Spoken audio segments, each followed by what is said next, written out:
శ్రీ సత్యసాయి జిల్లా పుట్టపర్తి నియోజకవర్గంలో ప్రభుత్వ కార్యాలయాల్లో విధులు భార్యాభర్తలు తమ భూములు కాజేశారని సాతరపల్లి రైతులు ఆరోపించారు. ఉపాధి హామీ పనుల విభాగంలో ఈశ్వరయ్య, అన్నపూర్ణ ఉద్యోగులుగా ఉన్నారు.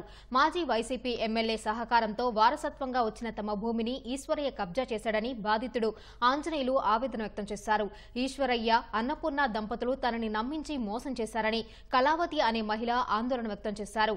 కళావతి ఈశ్వరయ్యకు బంధువు కావడం గమనార్హం. నిందితులు వారి బంధువుల పేరిట భూములను ఆన్లైన్లో ఎక్కించుకుని ఉపాధి హామీ బిల్లులను స్వాహా చేస్తున్నారన్నారు. అధికారులకు ఎన్నిసార్లు ఫిర్యాదు చేసినా పట్టించుకోవడం లేదని బాధపడ్డారు. అధికారుల అండదండలతో బెదిరిస్తున్నారన్నారు.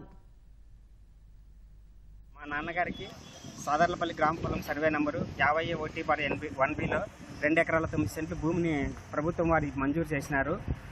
మా తండ్రి గారి మరణాంతరము మేము ఇద్దరం అన్నదమ్ములము. మా అన్నకు 1 ఎకరా 5 సెంట్లు, నా పేరున 1 ఎకరా 4 సెంట్లు భూమిని పంచుకొని ఎవరెవరు భాగాలు వాళ్ళు చేసుకుంటున్నాము. మా గ్రామానికి చెందిన ఎన్ఆర్జీఎస్లో ఈసీగా పనిచేస్తాడు ఈశ్వరయ్య వాళ్ళ తల్లి పేరున నకిలీ పట్టా పొంది ఆర్డీఓ కోర్టు కేసి ఆర్డీఓ కోర్టు ద్వారా ఆయనకున్న ఇదితో మామిడి మొక్కలు నాటించి చెట్లు ఆర్డీఓ గారితో ఆర్డర్ వేయించుకొని మామిడి మొక్కలు నాటించి చేను చుట్టూ కంచె వేసినారు. నాకు సంబంధించిన 50/1బిలో 1 ఎకరా 4 సెంట్లు మాత్రము వాళ్ళమ్మ పేరు మీద మంజూరు చేయించుకున్నాడు, ఆక్రమణ చేసుకున్నాడు. ఈ విషయంపై ఎంఆర్ఓ గారికి, ఆర్డీఓ గారికి, ఎస్సీ ఎస్టీ మానిటరింగ్ కమిటీ గారికి, జిల్లా కలెక్టర్ గారికి అందరికీ అర్జీల ద్వారా విన్నవించుకున్నాను. కానీ ఎటువంటి స్పందన లేదు.